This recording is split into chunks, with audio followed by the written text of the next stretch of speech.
하나님께서 우리에게 주시는 말씀은 마태복음 5장 13절부터 16절까지의 말씀을 함께 합독하겠습니다. 너희는 세상의 소금이니 소금이 만일 그 맛을 잃으면 무엇으로 짜게 하리요? 후에는 아무 쓸데없어 다만 밖에 버려져 사람에게 밟힐 뿐이니라. 너희는 세상의 빛이라. 산 위에 있는 동네가 숨겨지지 못할 것이요, 사람이 등불을 켜서 말 아래 두지 아니하고 등경 위에 두나니 이러므로 집안 모든 사람에게 비치느니라. 이같이 너희의 빛이 사람 앞에 비치게 하여 그들로 너희 착한 행실을 보고 하늘에 계신 너희의 아버지께 영광을 돌리게 하라. 아멘. 마태복음 5장부터 7장까지는 산상설교입니다. 오늘의 본문은 예수님께서 산상설교에서 자신을 따르는 제자들에게 8가지의 복을 말씀하시고 난 이후에 이 8가지의 복을 말씀하신 것은 예수를 소유한 자는 천국을 소유한 복받은 자임에 대해서 예수님께서 말씀을 하셨습니다.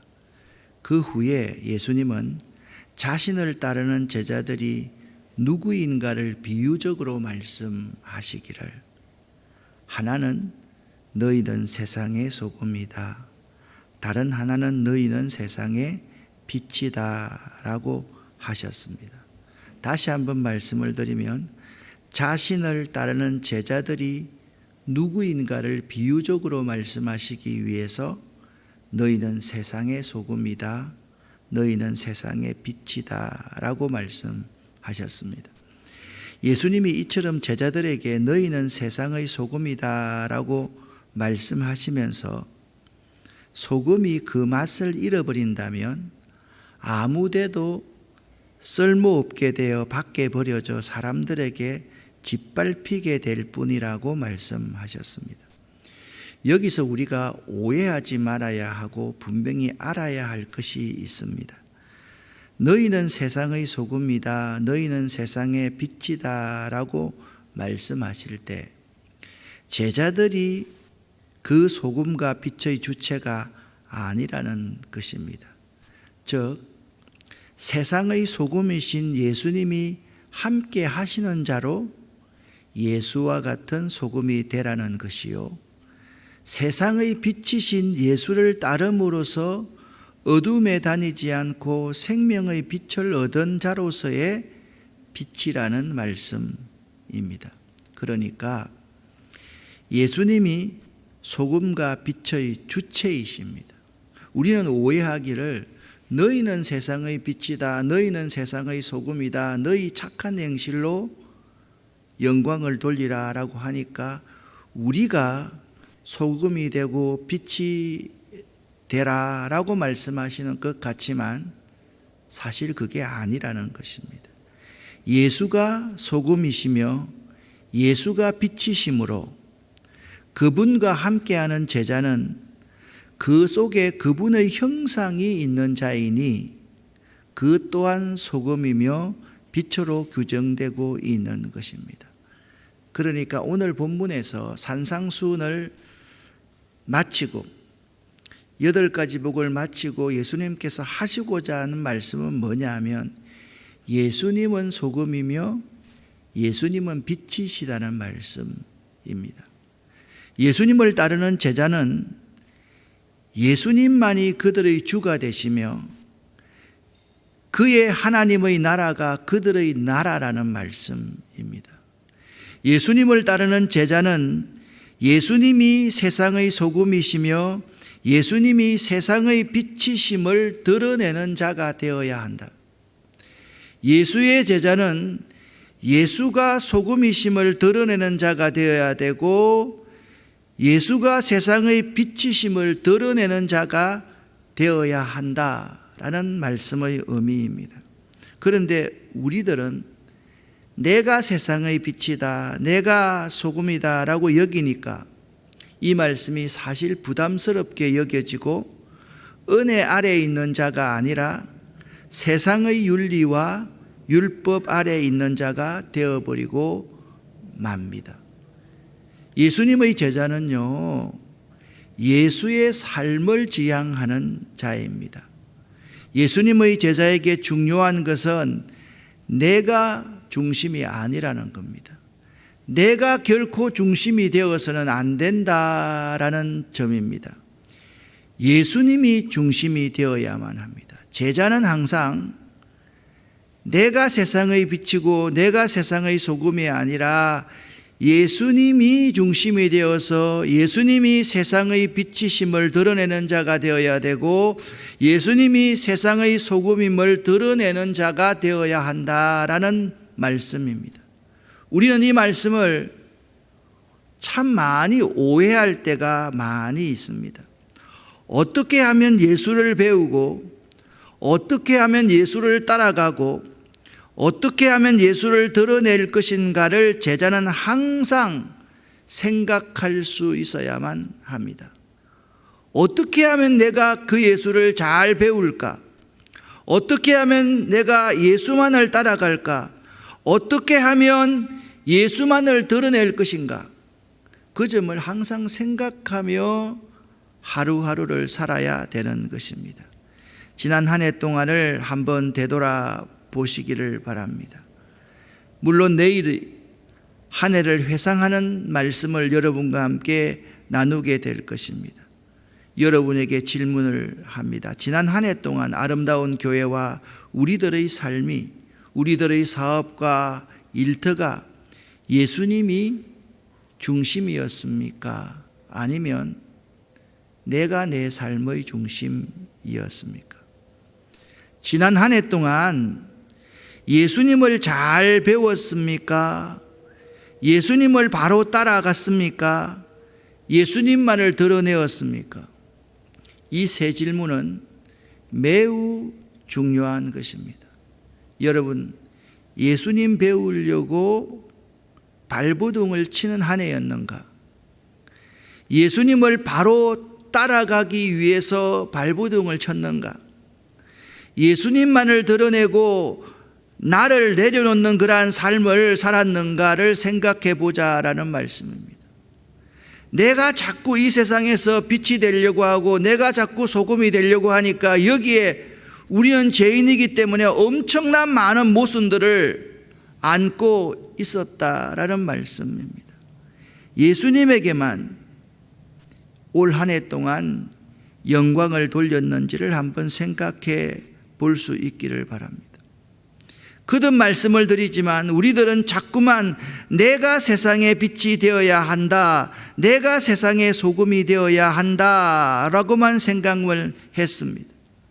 우리들은 본질이신 예수를 회복해야만 합니다.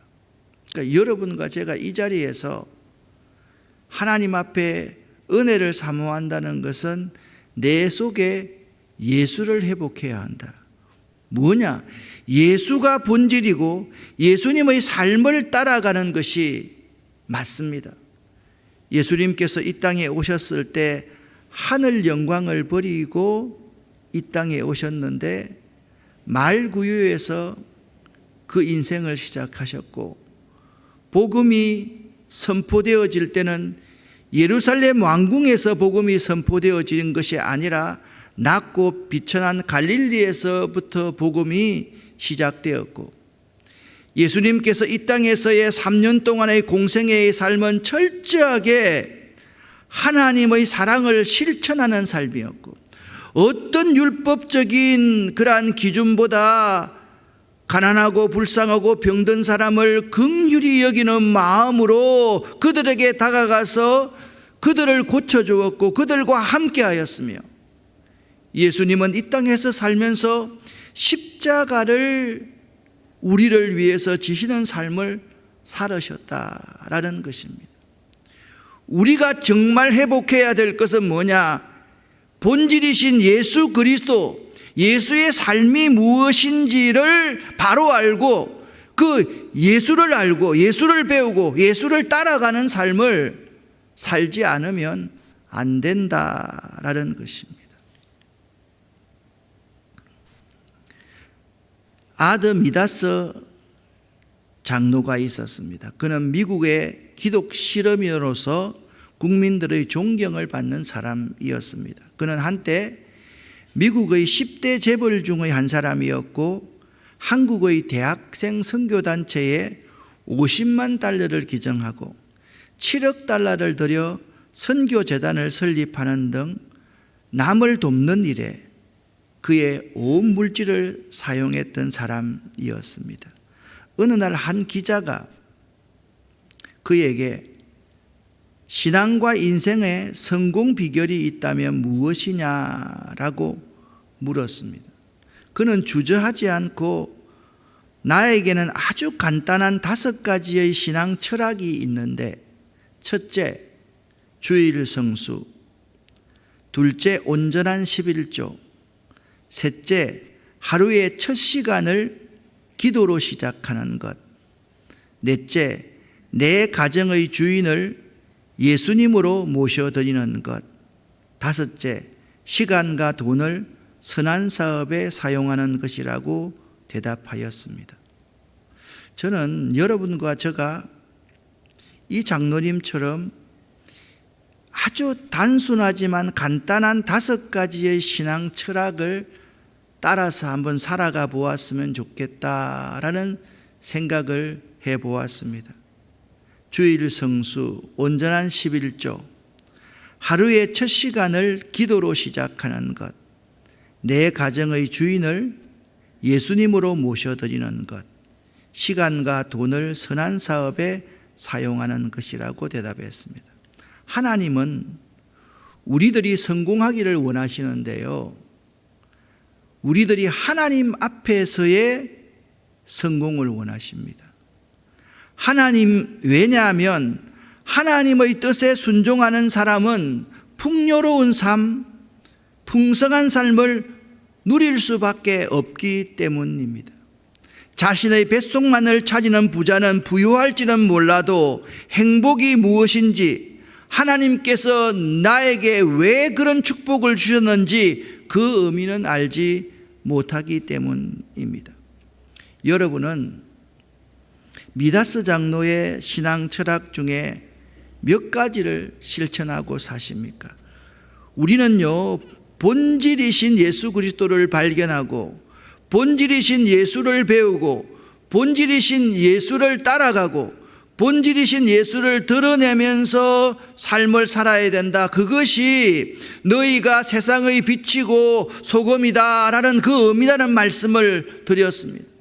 예수님의 삶은요, 철저하게 이러한 신앙 철학 가운데 있다라는 점입니다. 만일 우리가 이 5가지 정도의 신앙 철학을 확실하게 가지면서 내 사업과 내 가정의 중심이 예수 그리스도일 것, 주인이 예수 그리스도일 것, 나의 모든 것을 주님과 복음과 이웃을 위해서 사용하는 것일 것, 하루의 첫 시간을 기도로 시작할 것, 내 인생의 모든 것이 하나님의 것임을 고백할 것, 철저하게 하나님 앞에 예배드리는 삶을 살 것, 이 5가지가 우리 신앙의 철학이라고 한다면 하나님께서 여러분과 저를 축복하지 않으시겠습니까? 축복할 수밖에 없을 것 아닙니까? 정말 하나님 앞에 온전한 성공이 어떻게 보면 이러한 것이 아닐까? 이러한 신앙생활을 하는 것이 아닐까? 여러분, 예수를 잘 한번 배워보십시오. 예수님이 어떻게 삶을 사셨습니까? 인생의 여러 길이 있는데 예수님을 따라가 보십시오. 그 길은 생명의 길, 구원의 길, 영생의 길 아니겠습니까? 나를 포기하고 예수님을 드러내면 하나님께서 그 영광을 받으셔서 우리에게 풍성한 것으로 채워주시지 아니하시겠습니까?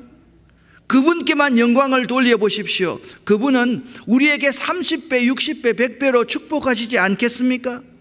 그래서 마태복음 5장 16절 말씀을 보면 이렇게 말씀하고 있습니다. 그들로 너희 착한 행실을 보고 하늘에 계신 너희 아버지께 영광을 돌리게 하라. 예수의 제자가 보여줘야 하는 것은 그들의 착한 행실입니다. 즉, 이 착한 행실이 뭐냐? 하나님의 마음과 뜻을 나타내는 모든 의를 행해야 한다라는 겁니다. 하나님의 마음과 뜻을 나타내는 것이 무엇이겠습니까? 그분은요, 하늘 영광을 버리고 이 땅에 오신 것이 하나님의 뜻 아닙니까? 그분은요, 자기의 의를 구하지 않고 그 시대에 율법을 지켜야만 했습니다. 그러나 율법보다 더 중요한 것이 불쌍하고 가련한 사람을 긍휼히 여기는 마음이었습니다. 그러한 마음으로 살아가는 것, 그것이 하나님의 마음과 뜻을 모든 사람 앞에 드러내는 삶이 아니겠습니까? 그리고 그 사람들이 그 빛을 보도록 해야만 한다. 그 소금을 보도록 해야만 한다. 그렇게 말씀하고 있는 것입니다. 이제 우리들은 예수를 회복해야만 합니다. 예수님이 본질이고 예수님의 삶을 따라가야만 합니다. 다른 것 생각하지 않았으면 참 좋겠습니다. 오직 예수만, 예수의 삶만 드러내는 우리 아름다운 교회와 여러분이 될 수 있기를 예수 이름으로 간절히 축원합니다. 예수가 아닌 것, 예수의 방법이 아닌 것을 다 버릴 수 있기를 예수 이름으로 간절히 축원합니다. 여러분과 제가 예수의 삶만 따라가야만 합니다. 오직 예수와 예수의 삶을 따라가는 자가 되라. 오늘 여러분과 제가 하루 동안 명심하면서 살아가야 될 주제입니다. 한번 따라 합시다. 오직 예수와 예수의 삶을 따라가는 자. 기도하겠습니다. 하나님 아버지, 저희들의 삶이 오직 예수와 예수의 삶을 따라가는 자 될 수 있도록 도와주시옵소서. 예수님을 잘 배울 수 있게 하시고 예수님만 따라갈 수 있게 하시고 예수님만 드러낼 수 있게 하시고 예수님에게만 영광을 돌리는 저희 삶이 되기를 원합니다. 올 한 해 동안 그렇게 살지 못했습니다. 이제 마지막, 이제 12월 달을 앞두고 있으면서 저희들이 이 네 가지를 꼭 명심하고 결단하며 살아가는 이 일주일 새벽 기도회가 될 수 있도록 도와주시옵소서. 예수 그리스도 이름으로 축복하옵고 간절히 기도 올립니다. 아멘.